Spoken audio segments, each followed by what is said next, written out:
How's everyone doing? It's time for Little RC Time. Were you surprised by the unusual video? Lift Up Custom made I went for a Jimny test run. The scenery was so beautiful I also shot a video.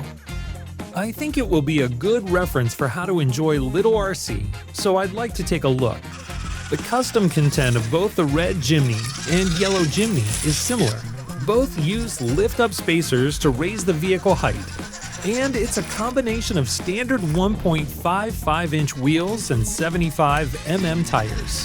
For detailed customization methods, please refer to the video by developer K-San.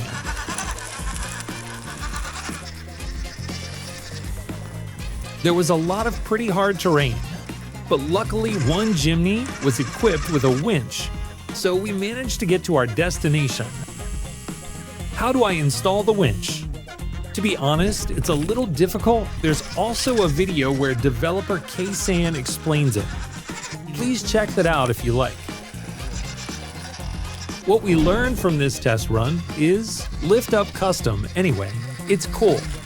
And it means that you can overcome any bad roads and reach your destination.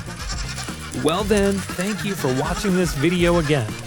Oh yeah, please subscribe to the channel if you haven't already. Of course, you already pressed the like button, right? Well then, look again.